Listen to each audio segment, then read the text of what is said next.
What truly makes a character? Is it their intricate history, their quirks, their deepest fears? Or maybe could it even be the font their story is printed in? That's a fascinating question. And today we're diving deep into Zadie Smith's The Book of Other People, which came out back in 2007. It's such a unique anthology. Right, because the premise was so simple, wasn't it? Exactly. Imagine Zadie Smith gives 23 really brilliant writers just one instruction. Make somebody up. That's it. And this book is the result. A collection where every story is just named after the character they invented, like Donald Webster or Cindy Stubenstock. Precisely. So our mission today is to really explore the wild and diverse ways these authors brought these other people to life. We want to see how they push the boundaries of what character even means. And you'll find that sometimes these fictional people, they can feel incredibly real, maybe even more raw than people you actually know. Yeah, hopefully you'll get some surprising insights into human nature and to storytelling itself. Some details here are so vivid they really stick with you. Let's unpack this. Okay, so that core brief, make somebody up, name the story after them. It Right. sounds simple. Like freedom was huge. Oh, completely. Yeah. No rules on gender, race, not even species. Yeah. Which is how you end up with characters like Toby Litz the Monster or George Saunders writing about Puppy. Okay, so with all that freedom flying around, did Zadie Smith, as the editor, ever kind of have to rein things in? Did she try to impose some editorial structure? Oh, she definitely tried. Yeah, she attempted to get uniform naming conventions, like first and last names for everyone, just for consistency. Uh-huh. How did that go down? Well, she got some pushback. Edwidge Danicat, for instance, she argued against it. She said something like, I think the variety of names is good. It makes it less monotonous looking. Makes sense. And, some writers deliberately left out last names. Maybe it was a secret in the story, or they felt it made the character more of a secret human being, not just a person. Wow, so even the naming itself became this little point of creative tension. It really shows how personally the writers felt about these inventions, even at that early stage. That's fascinating. It makes you think about other unseen things, right? Stuff beyond the words that shape how we see a character. Well, and Smith herself points out something most readers would never, ever think about. The original fonts and layouts. Yeah. You know how the writers first submitted them via email. Before the publisher standardizes everything. Exactly. Smith said these choices told their own story. Yeah. Like Wow. American writers often used American typewriter, kind of nostalgic. British writers might use Dido, which is more elegant, maybe melancholic. Huh? Any other weird ones? Oh, yeah. Someone used Georgia, centered the text like a newspaper column. Then there was text size, huge 18-point, tiny 10-point, pictorial symbols instead of paragraph breaks, massive speech marks. Or no paragraphs at all. Right. It raises this really interesting question about how the character of the prose itself mirrors the character being described. That really resonates. It makes you think, what unspoken fonts or layouts are we using in our own lives? How are we presenting ourselves without even realizing it? That's a great way to put it. Yeah. And the whole framework for the book was unique, too. It was a charity anthology. The writers weren't paid. Ah, okay. And Smith felt that actually helped, that it liberated them. Yeah, that's the word she used, liberated. Because there was no connection to their other published stuff, no need to fit a magazine style or, please the people who pay the rent. So they could just play, experiment. Exactly. An opportunity to try on different skins, she said. Unlikely styles, different attitudes, wander into unexpected places creatively. And who benefited from this? The charity. It was 826 New York, a nonprofit that helps students ages 6 to 18 with their writing skills. Creative, expository, all of it. So it was, like Smith said, real people making fictional people work for real people. That's the line. A really nice symmetry to it. Okay, so we've seen how the book itself kind of plays with the idea of character. Let's get into some of these actual invented people. First up, Judith Castle. Ah, Judith, yes. She is someone who, well, she absolutely constructs her own reality. It's quite a powerful look at self-deception. Yeah, her perception of her life, her relationships, it's really distorted. You find her on this phone call with Leo Dunbar, who's the brother of this guy, Oliver. Right. And Judith's convinced Oliver's alive, that their relationship is serious. But Leo's trying to tell her, Oliver's dead. And she just doesn't hear it. Not at all. It's amazing, really. She misinterprets everything Leo says. Oliver's absence, oh, that's a national rail strike or uppity Arabs. She just refuses the reality. And then she starts telling different stories to different people. Completely fabricated stories. To a taxi driver, Oliver died of leukemia. To a hotel receptionist, it was Iraq. Then to someone else, June Nolan, it's a hit and run. Wow, it's quite elaborate. It is. And the author mixes this dramatic flair with these really mundane details about her life. Her pelvic floor exercises, being in amateur dramatics, the fandom of the opera, strong opinions on travelers. It makes her feel strangely grounded, even in her delusion. Her denial seems so total. How does this story make her, well, maybe not sympathetic, but compelling, even when you know she's deceiving herself? I think it's because you're so deep inside her perspective for most of it. You experience the world as she does, even while you, the reader, see the cracks. And then the truth comes out. Eventually, yeah. You get Leo's side. Oliver just wanted to get her off his back. And this woman, Judah, thinks is in her mid-40s. Leo says she's closer to mid-60s. Oof. It's harsh. But Judah's story isn't just simple denial. It's a really chilling look at how far self-deception can go, how you can build a whole worldview to protect a fantasy. It really forces you to ask, where do we filter reality? What truths might we be ignoring? That's a heavy thought. Okay, let's shift gears from Judith's grand delusions to something maybe even more unsettling. Frank? Ah, Frank. Yes, his story pulls you right into this profound internal crisis. And it manifests in these really disorienting actions. Like cutting his finger? Right at the start. Yeah. He cuts his finger in the kitchen, deliberately it seems, and then he just watches the blood. He's almost scientific about it, noting the patterns on the floor, low velocity and a perpendicular descent, fine liquid spines. It's very detached. And then the cleaning? Oh, the cleaning is intense, obsessive. Emptying the fridge, scrubbing everything, washing a soup pot multiple times.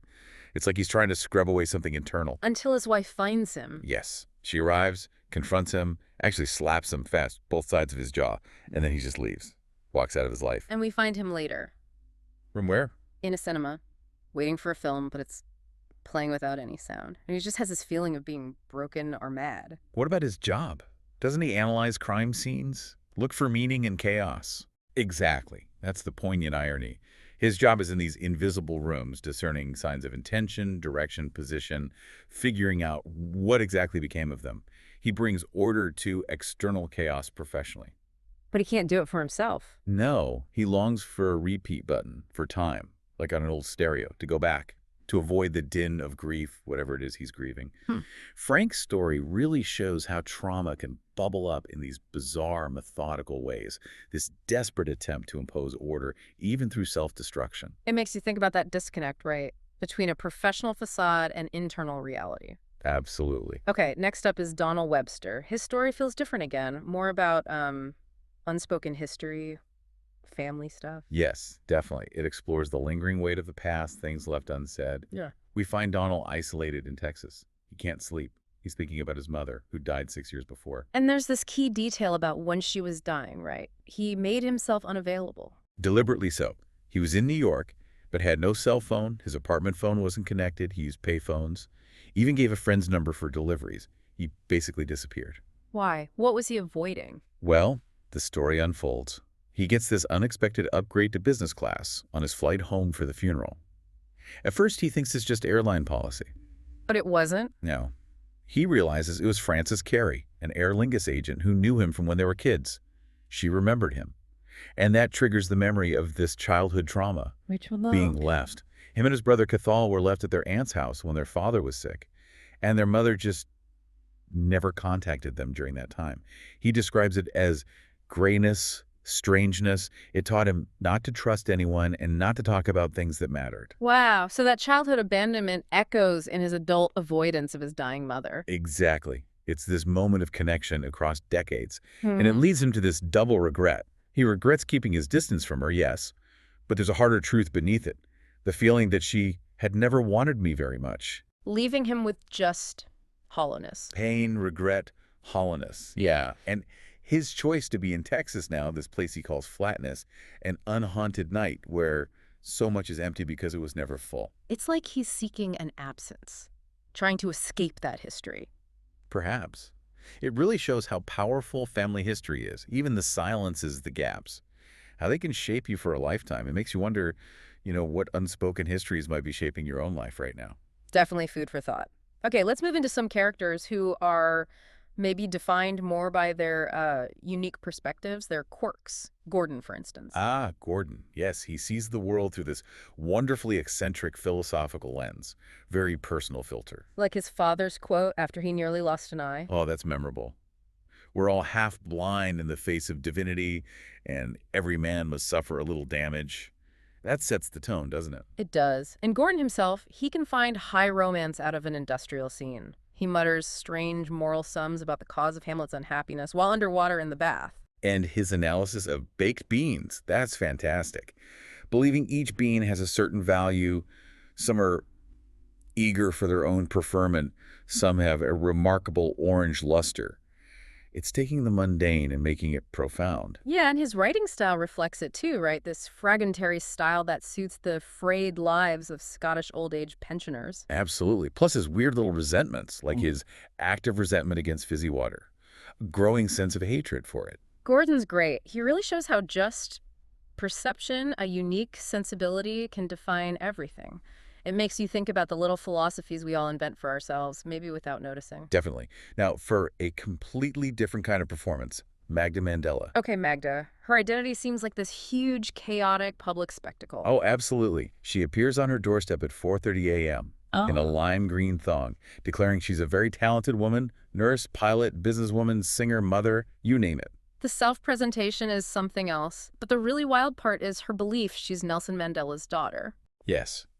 Telling the police to check specific pages in his autobiography for proof. She even has Magda's voice theory, #1, dimensionality, believing her voice isn't tonal, it comes from some other world, unimaginably fraught and violent. And the mood swings are extreme. Totally, from I love you, my neighbors, to I don't give a fuck about you. She makes dramatic calls for ambulances, packs an overnight bag for pains, resists arrest with a mammoth feller motion. And that incident with the builders. Oh, climbing into a basement yelling, I have a condom, line up, I am ready. It's just out there. Magda's fascinating. She makes you think about all the ways people construct identity, how they project it, Yeah. and that really fine line between, self-belief and maybe delusion. It forces you to ask, Right. to what extent are our own identities also a kind of performance? Maybe just a quieter one. True. Okay, from the very vocal Magda to the monster, a character defined by absence. In many ways, yes. A creature struggling for self-knowledge. It exists in a world without mirrors, without language, without even a clear sense of time. So it doesn't even know what it is. Exactly. Doesn't know what kind of monster, doesn't know its sex. It learns about its body only by touch. 2 soft, floppy growths, a huge belly, a rough back. That's incredibly disorienting. It has this vague sense, maybe you used to be smaller or walked on 4 legs. It concludes it must be growing faster than the rest of creation. And it seems miserable. Deeply miserable. No interest in pleasure, reproduction. Comfort only comes in dreams of absolute certainty of being. Even pain becomes useful. Bashing its own head gives certain knowledge, helps it locate parts of its body. But there are moments of happiness, like eating fruit. Yes, surprisingly. Eating fruit feels reinvented, but also repetitive, like something that happened before. It's a flicker of connection. And that final line is so powerful. The monster had no story. Unless being a monster is story enough. It really pushes you to think about existence itself. Yeah. Self-perception. How do we build our narratives? What if you had none of the usual tools, no mirrors, no language?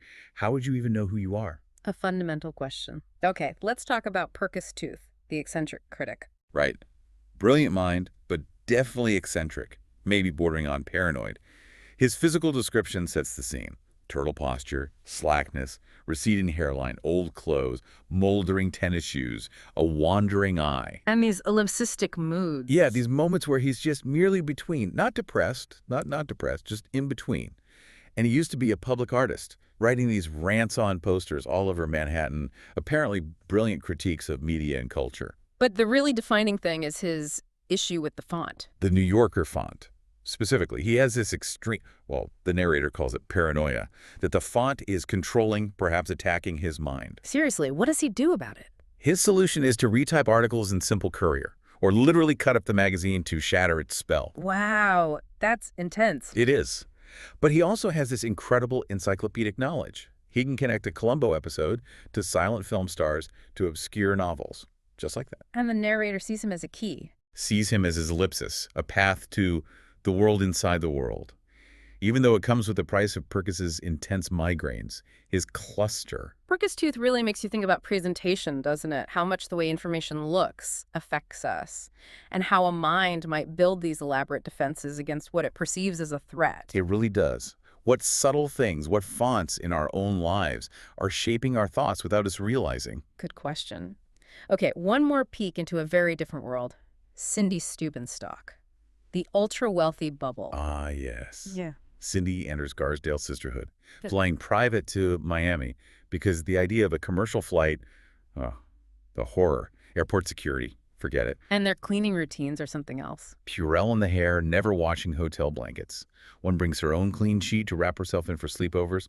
It's a whole different set of norms. And the art collecting, that seems central. Oh, high-stakes stuff. Flipping two Gurskys, buying a Picasso, going through vetting processes and home visits from galleries to make sure they're worthy enough to buy the art. And finding out friends have knockoff Warhols, even with Polaroids of Andy signing them. Exactly. The casual talk about having sex in front of Rothkos or Pollux. Or this Stanley the Seeing Eye Horse trying to mount the stuffed pony. It's just a different reality. Even her anxieties are specific to that world, like staying at someone's house. Do you tip them? And what if you can't sleep? Right. And her observation about artists changing younger artists are carnivores now, eating meat instead of sprouts, post Damien Hirst. It's a fascinating glimpse into extreme privilege. It makes you wonder what anxieties pop up when all the basic ones are just gone. What fills that space? Exactly. So we've journeyed through just a handful of these other people, haven't we? From Judith's self-made world to Frank's fractured mind. Tunnel's haunted past, Magda's huge pronouncements. The unique lenses of Gordon and Perkis, the basic existence of the monster, Cindy's bubble. Each one, with their quirks, their depths, they just remind you of the endless ways to be human. Or, well, to be a character. And like Zadie Smith suggests, these stories really show there are just as many ways to create character as there are writers. Maybe infinite ways. It seems like it. So maybe as you think back on these characters, you might find yourself asking, what are the unseen forces, the hidden stories shaping the characters in your own life? Or maybe even, what kind of character are you inventing day by day for yourself, perhaps without even realizing it?